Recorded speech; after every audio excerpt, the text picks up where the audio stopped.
fakta yang bikin gue kaget banget, teman-teman. Tahu nggak apa itu? Bahwa dalam narasi Islam tidak ada ceritanya Maryam punya suami. Iya. Benar. Emang nggak ada. Tapi Islam punya alasan. Karena Dan itu bikin Makanya aku aja shock. Aku kira Yusuf itu ada dalam versi Islam. Ternyata nggak ada. Aku cari bisa-bisa. Nggak ada. Tapi lu datang. Ini orang kampung udah ricuh nih. Lo tau nggak? Ini orang-orang lagi beli sayur misalnya kan? Lo tau nggak apa?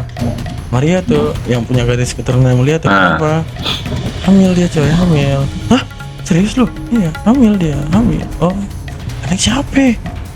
Palingan hubungan gelap, main belakang ya kan. Ya serius, tapi gua lihat dia adalah orang yang soleh loh. Dia nggak pernah ngelakuin keburukan. Dia itu adalah orang yang punya garis keturunan yang kuat. Dan aku melihat dia adalah orang ibadah yang sangat kuat. Gak mungkin. Biasa. Apa namanya itu soleh-soleh tapi mau juga kan gitu ya. Isunya nyebar, Yusufnya tunangan kan tai. Tahu maksudnya? Isunya nyebar, Yusufnya tunangan. Bayangin. Itu orang kampung yang tadi lagi ngegosipin di tukang sayur apa kata? Kan benar apa kata gua? Benar apa kata gua? Lu lihat tuh kejadiannya. Tuh, datang cowoknya tuh. Itu cowoknya tuh. Ini kerjaan dia nih. Bener kan? Wah, bisa kita angkat cerita Indosiar nih, cerita Maryam nih, keren. Orang yang tertipu dan paling tertipu, bodoh selagi lagi tertipu. Kalian menyangka akan adanya masa depan. Apa nih dengan Bunda Kalian Maria? menyangka Ya kan, penasaran juga kita. Nah, mari sama-sama kita dengarkan videonya agar kita kemudian tahu, ya kan? Karena di sini ada beberapa polemik teman-teman tentang suami Maria, Yusuf. Al-Quran bilang apa tentang suami Maria? Ini kita perlu tahu nih teman-teman. Oke.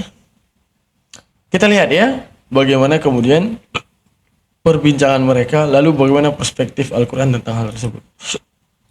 Waktu itu aku tuh dan Ibu Maryam ini ketika melahirkan dia tuh minta mati loh ke Tuhan. Dia bilang kayak ya laitani mitu qabla hadza wa kuntu nasiyan mansiya gitu. Bukan minta mati, ini Kumaila baru awal-awal kita mulai. Bukan minta mati. Dia hanya bersedih, bukan minta mati. Artinya apa ya? Dia meminta Allah merahasiakan ini semua. Dia nggak mau anak yang lahir ini nanti difitnah gitu. Yang minta mati siapa ya? Laitani minta apa? Yang mana kamu mau bilang Maryam berapa itu ya masalah ya Laitani? Aku tahu juga Maryam berapa ya? Ntar aku buka deh. Nggak, nanti aja kita buka ya. Pokoknya itu bukan minta mati, asal lo bilang dia minta mati. Dia bukan minta mati. Artinya andaikan setelah aku melahirkan anak ini, ya Allah sembunyikan aku juga nggak apa-apa. Yang penting anak ini tidak akan menerima fitnah daripadaku gitu. Karena kan di era kan ada ya ukhta Harun. Mereka datang memfitnah gitu. Mereka katakan, wahai saudara-saudara Harun, wahai engkau yang satu garis keturunan dengan Harun, bukankah kalian adalah keturunan yang mulia? Lalu kenapa Maria ini berzina? Itu kata mereka, kata Yahudi.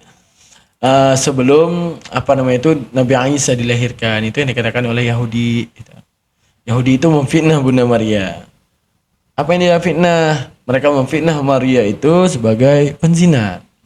Lalu anaknya yang lahir Yesus itu ataupun Isa al-Masih dihinakan sebagai anak zina. Nggak percaya buka Talmud dan Midrash Yahudi. Iya apa enggak yang gue bilang? Ya, dalam Talmud dan Midrashnya Yahudi. Coba ya, aku cari dulu dalam Talmud ada nggak kira-kira? Ntar aku buka dulu ya. Dalam Talmud. Talmud.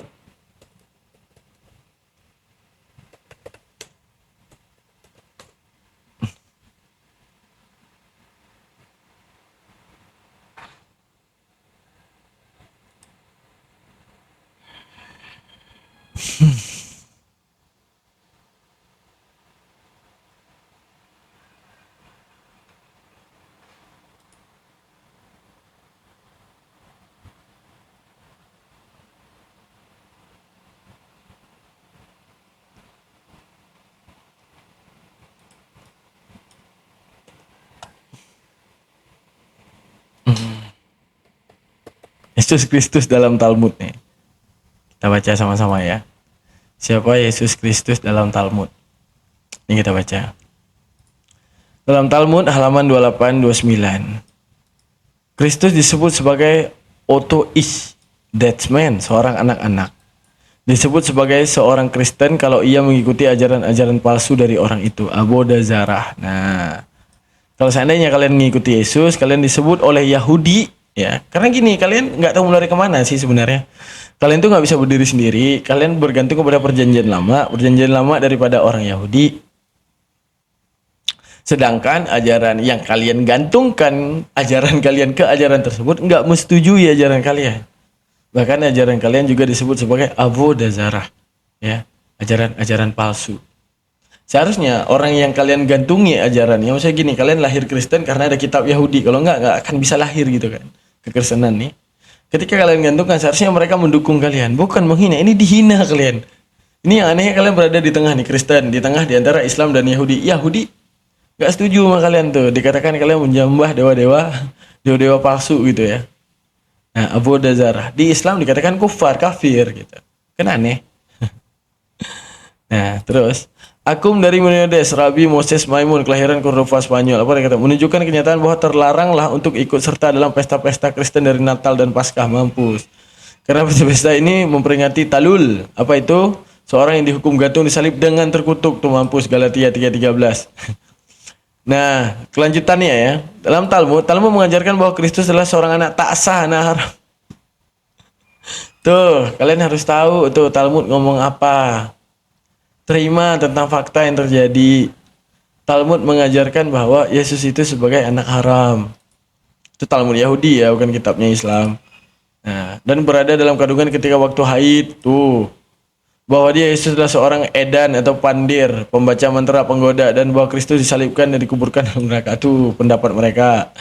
Hal 31, Bunda Maria Siti Maryam disebut stada sebagai seorang falasyur karena dia meninggalkan suaminya dan melakukan perzinahan.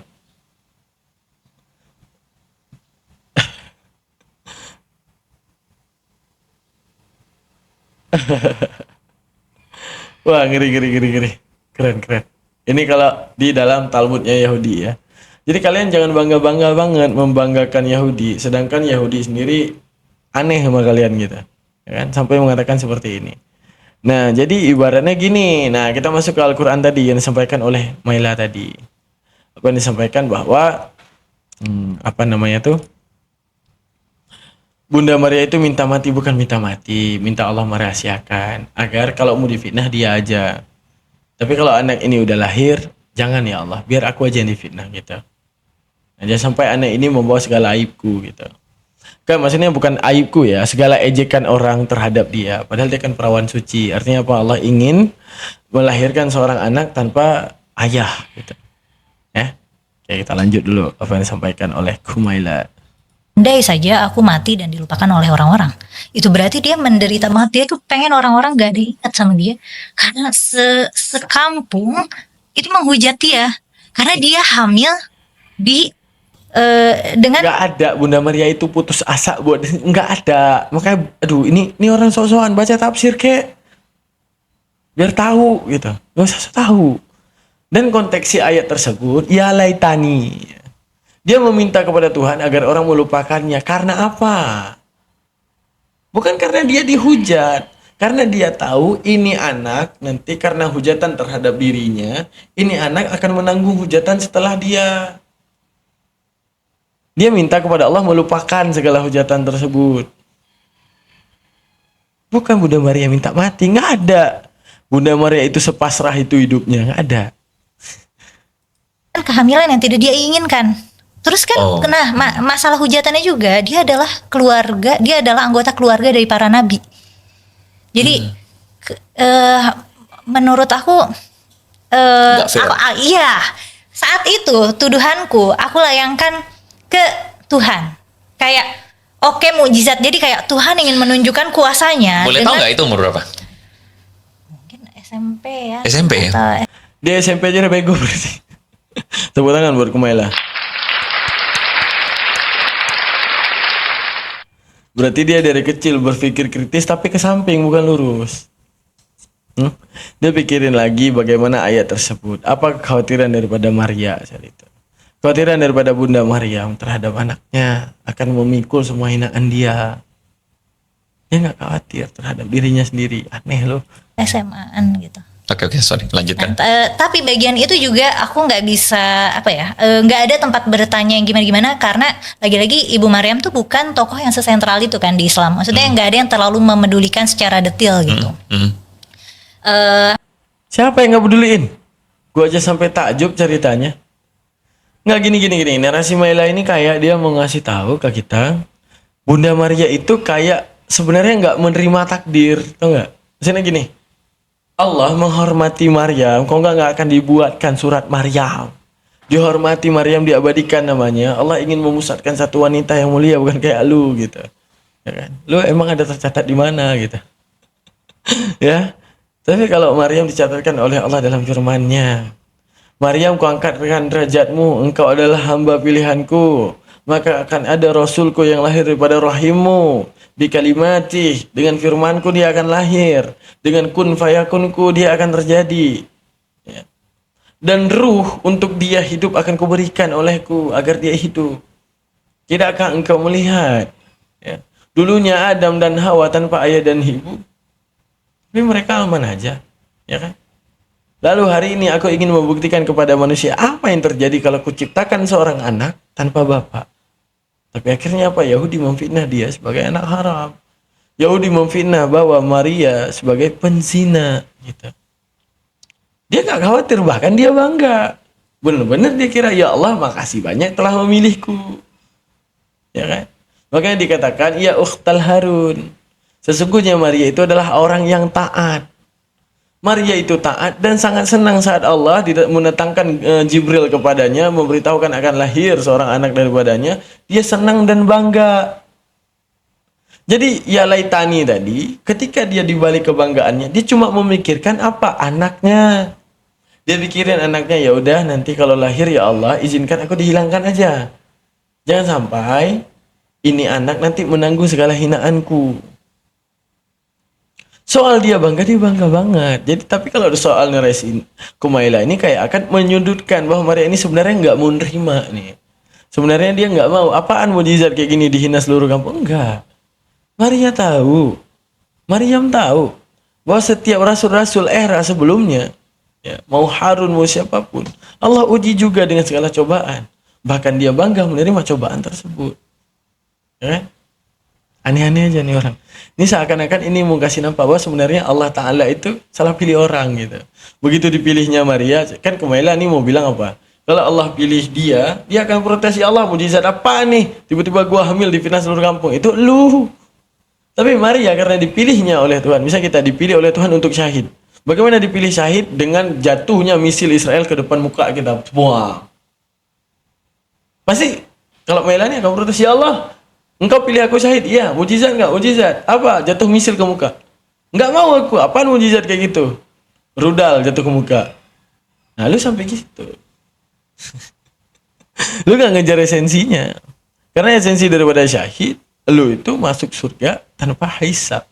Tanpa adanya pertanggungjawaban lain, langsung dalam surga gitu. Begitu juga Bunda Maria. Ketika Allah mengangkat derajatnya, ketika Allah memilih dia dengan bangga menerima derajat tersebut. Ya kan?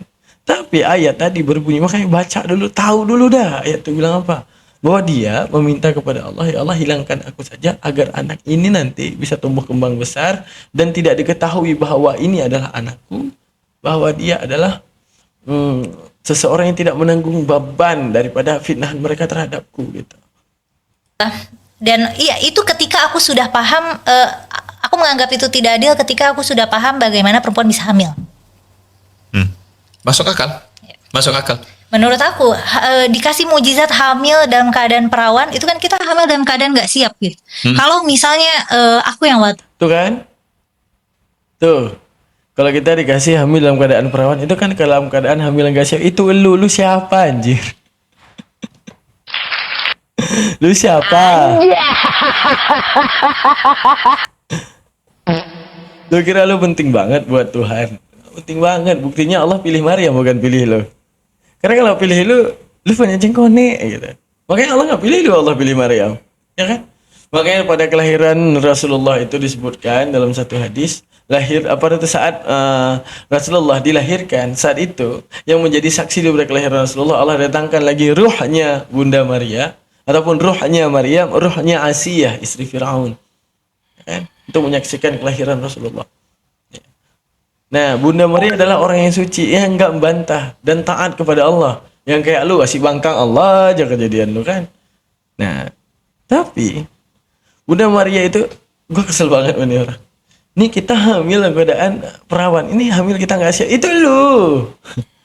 Tapi Allah nggak akan pilih orang yang bebal. Allah nggak akan pilih orang yang bermaksiat. Allah nggak akan pilih orang yang kayak lu tuh. Allah nggak akan pilih gitu. Makanya Allah pilih Maryam. Karena Maryam adalah orang yang siap.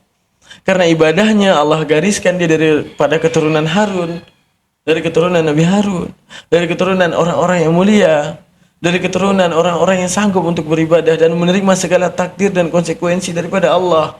Selama itu permintaan dari Allah, selama itu takdir dari Allah, dia ridha dan menerima gitu. Enggak ada masalah. Bahkan dia menanti dipilih oleh Allah. Saat itu dipilihlah Maria oleh Allah untuk melahirkan Nabi selanjutnya, penyambung lidah setelah Musa. Apakah Maria menolak? Tidak. Tidak menolak. Tidak ada satu diksi Al-Quran pun yang mengatakan Maria menolak. Justru di dalam Al-Quran memuji. Arti pujian karena dikonfirmasi oleh Maria, makanya itu dikatakan pujian. Artinya apa? Allah mengatakan bahwa ini adalah kemuliaan daripada Maria. Dia akan menghadirkan seorang anak yang tanpa ayah dan dia hidup daripada firman Allah. Artinya bukan firman jadi daging, bukan. Artinya apa? Dengan kun fayakun Allah, dengan kuasa Allah di balik firman-Nya jadi. Dan apakah Maria menolak? Tidak, dia justru bahagia dan senang. Tapi pada doa yang tadi, ya, gue sentil juga nih orang. Pada doa yang tadi dia mau bilang, ya Allah ini anak gimana ya? Gue kasihan ntar, orang udah fitnah gue, aduh kasihan ntar lagi dia juga ikutan difitnah gitu. Lah kalau mamanya difitnah sebagai penzina, ya anaknya, ya anak orang. Nah gitu, suka lu dah. Waktu SMP atau mungkin SMA saat itu aku mikir kalau aku tiba-tiba hamil secara ajaib gitu. Terus Tuhan bilang itu adalah kuasa Tuhan, itu ada mujizat Tuhan. Aku marah sama Tuhan. Tuh, Karena kalau hamil itu adalah mujizat daripada Tuhan, aku marah sama Tuhan. Makanya Tuhan gak pilih lu. Makanya Tuhan pilih lu nanti dibakar di api aja gitu.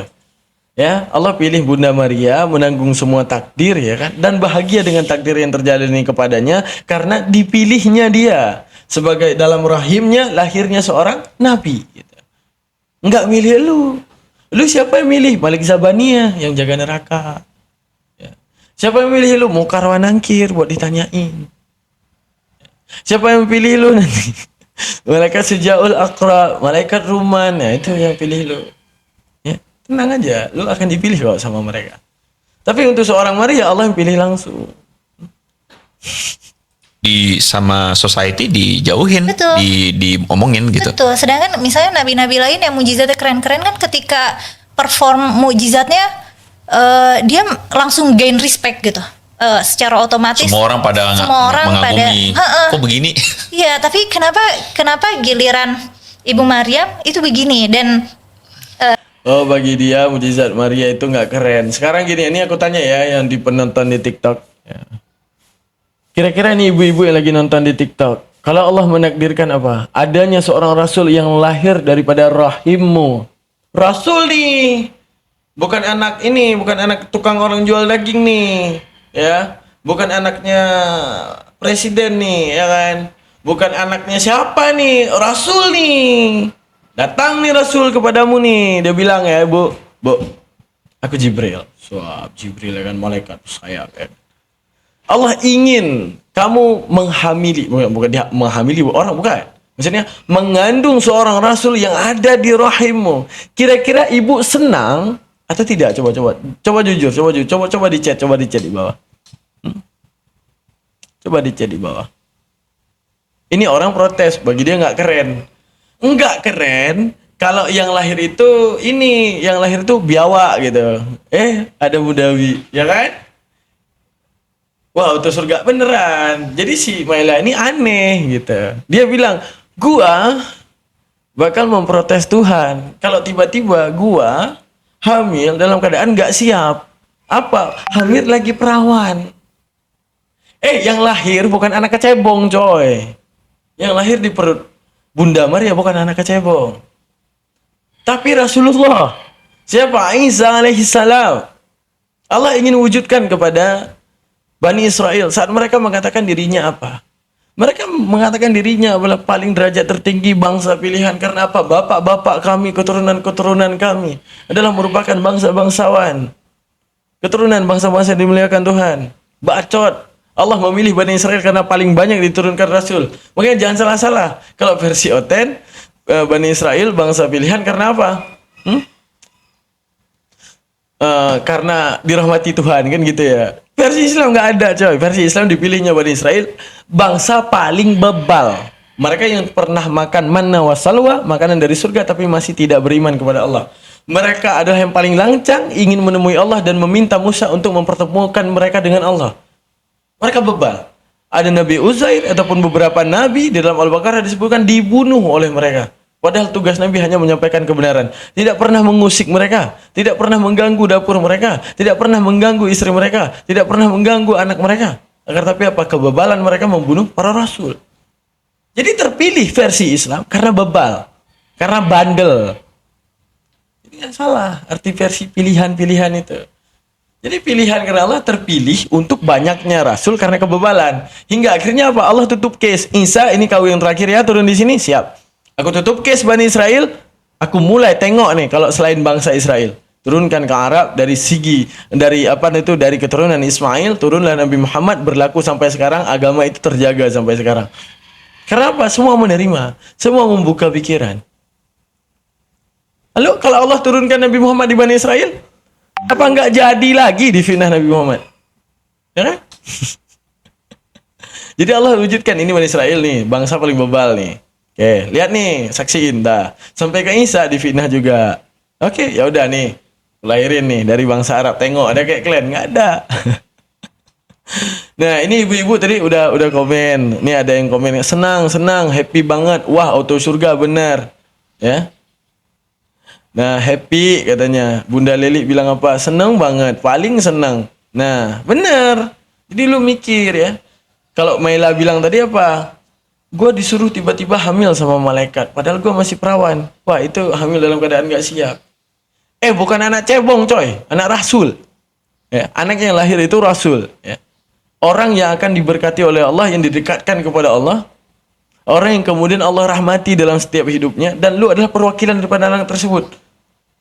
Ini ibu-ibu di sini bisa waras. Pada mikir, ya seneng banget lah. Orang dijanin gue rasul. Ya. Bukan anak begal, coy. Bukan anak kerjaan main slot, bukan. Ya, yang lahir itu rasul. Makanya dikatakan itu mujizat. Jadi ngomong lu jangan lancar loh. Perempuan suci yang diberi mujizat kan dalam narasi Quran, kayaknya memang cuma Maryam deh. Bisa jadi aku salah. Dalam narasi Islam ya. Dalam narasi Islam gitu. Banyak Asiah juga ada diberikan mujizat. Jadi Maksudnya kenapa? mujizat itu karena tanpa suami. Iya, Maksudnya ini kan? karena tanpa dibuahkan gitu. Jadi aku Siapa bilang mujizat tanpa dibuahkan? Hah? Nabi Adam dan Maryam dilahirkan tanpa ibu bapak apakah mujizat? Bukan. Karena itu memang prosedur Tuhan. Dan terus mujizat daripada Maryam karena tanpa dibuahi dan semuanya dibuahi oleh sperma. Bukan itu mujizatnya. Karena di dalam janinnya rasul, itu mujizat. Ya, kalau dalam janinnya Mang Jamal gitu, Mang Jamal yang nyolong baju misalnya, itu nggak mujizat, tapi ini rasul gitu, ya. Yang bukan waleman dalam perutnya, waleman jual tua, bukan waleman jual tua, rasul. Disitulah mujizatnya. merasa apa ya? Kenapa kesuciannya perempuan itu dinilai dengan keperawanannya itu gitu. Dan sementara kan nabi-nabi lain punya istri banyak, nggak masalah, tidak melukai kesucian dirinya sebagai nabi gitu. Tapi kenapa buat Maryam itu? Ini kalau kita mau bahas topik satu lagi menarik, tapi oke, gue berusaha untuk jaga.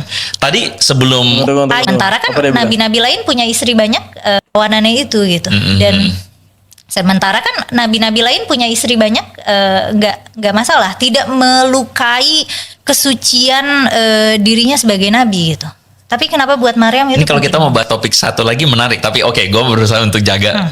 Tadi sebelum obrol-obrol sebenarnya kita ada sedikit briefing untuk kemudian menyamakan frekuensi, dan Mela nyebutin tentang satu fakta yang bikin gue kaget banget, teman-teman. Tahu nggak apa itu? Bahwa dalam narasi Islam tidak ada ceritanya Maryam punya suami. Iya. Benar. Emang nggak ada. Tapi Islam punya alasan. Karena Dan Maryam itu bikin Mela, silakan saya. Iya benar. Gimana ceritanya tuh sampai? Jadi iya memang Maryam itu tidak punya suami ya sampai Isa lahir. Sampai Isa lahir dan seterusnya, sepanjang hidupnya tidak bersuami. Kalau Pasti, dalam narasi Islam, aku rasa itu narasi yang dikonfirmasi banyak scholar Islam ya. Makanya aku pada suatu hari gitu aku ngelihat ada gambar interior gereja Katolik. Kan gereja Katolik itu biasanya interiornya nyeni banget gitu ya. Nah, begitu aku lihat ada patung Ibu Maria, sebelahnya ada laki-lakinya gitu.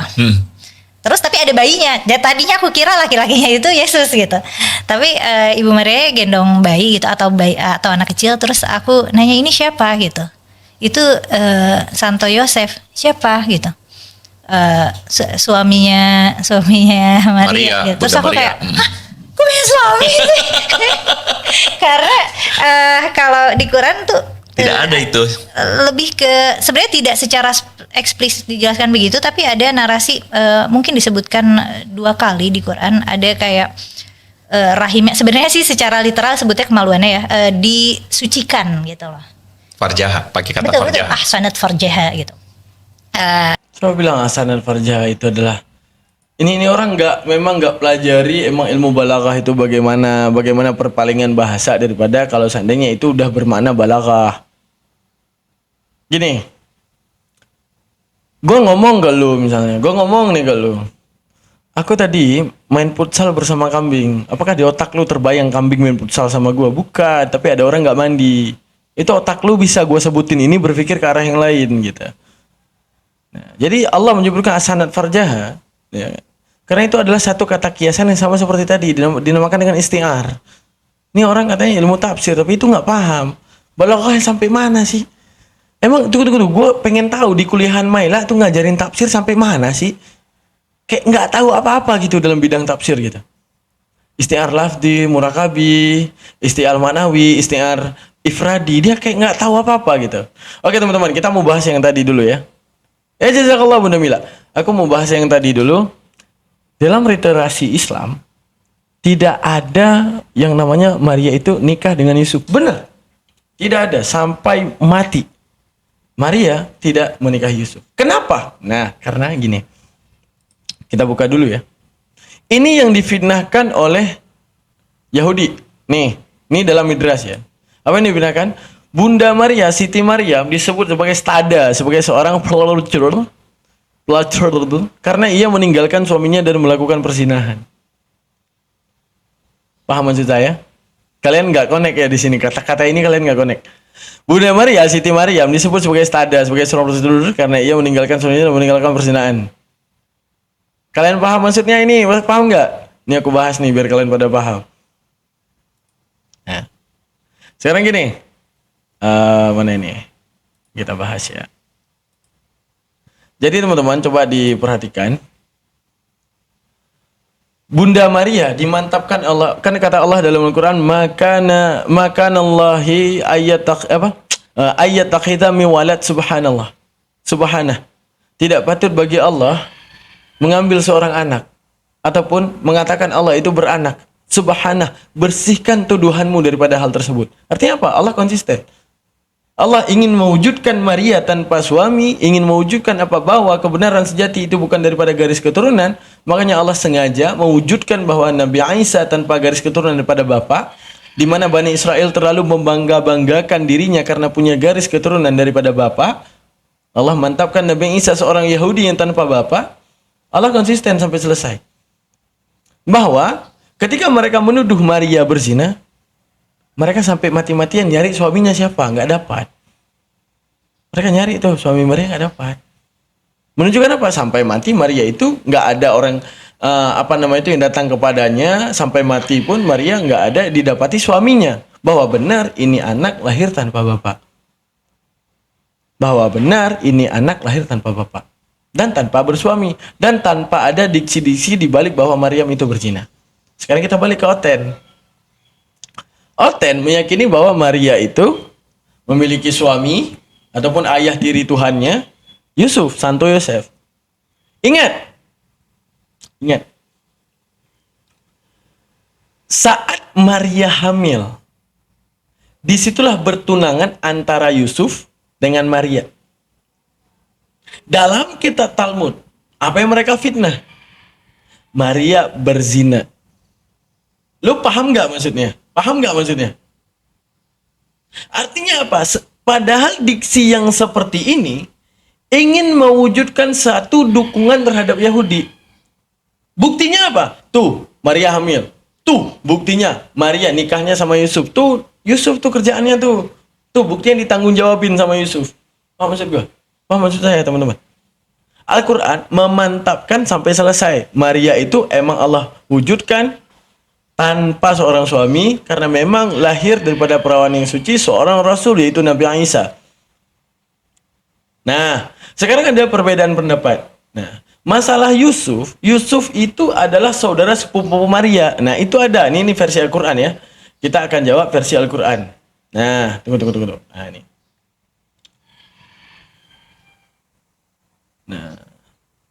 Nah, dalam versi Al-Quran, Yusuf itu adalah sepupunya Maria. Sama dikonfirmasi dalam Bible-nya mereka.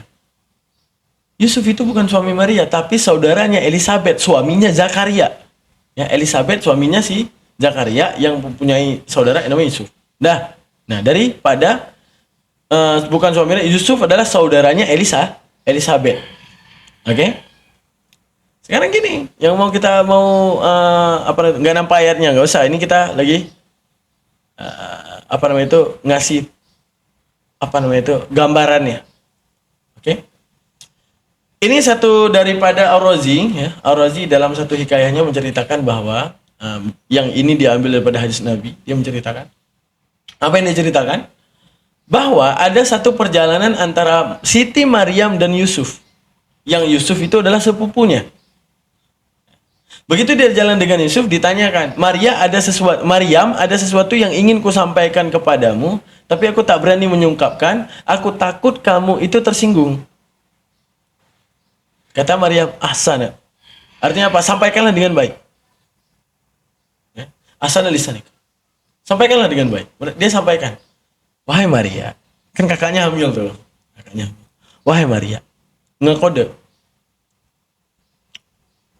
Adakah tanaman yang tumbuh tanpa benih? Ya, kode kakaknya. Dia jawab, bukankah dulunya Allah menciptakan langit dan bumi, dan setiap yang menjadi permulaan daripada kelahiran, dan tumbuhnya tumbuhan tanpa benih? Bukankah engkau telah melihat rumput yang dia tumbuh juga tanpa benih, di atas tanah yang tidak dibenihkan, tapi rumput itu bisa tumbuh? Dan tidakkah karena kemahakuasaan daripada Tuhanmu engkau melihat Adam dan Hawa tanpa ayah dan ibu?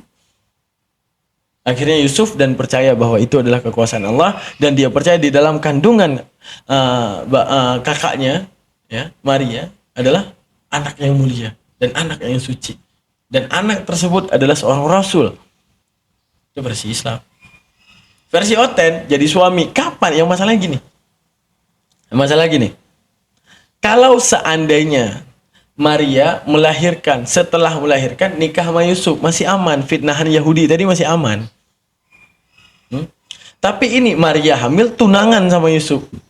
Lu paham nggak, kayak ibaratnya lu itu dipergokin berzina, anak orang hamil, lu dinikahin saat dia lagi hamil. Paham nggak maksud saya? Lu udah nggak tahu lari kemana karena anak orang udah hamil, udah nikahin. Jadi justru diksi menikahnya Maria ini seperti mendukung apa yang dikatakan di dalam Talmud.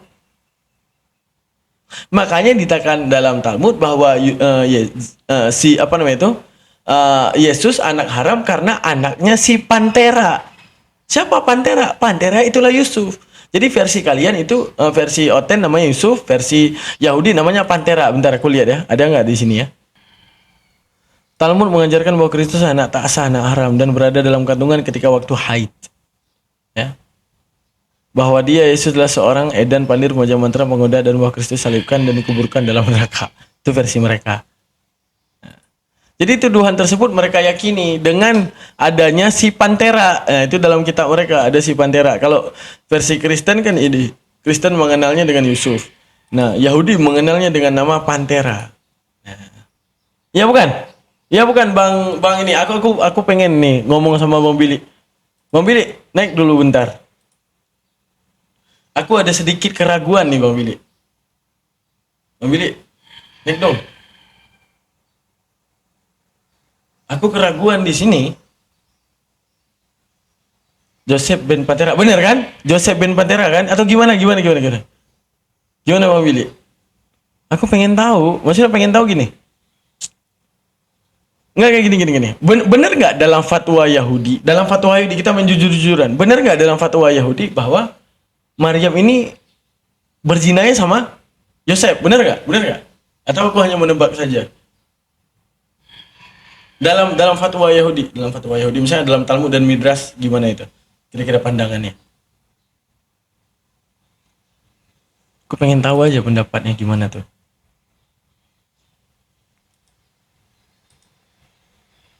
Karena di dalam Islam itu kan bahwa Yosef ini versi Islam ya. Dalam versi Islam, Yosef itu sepupunya Maria.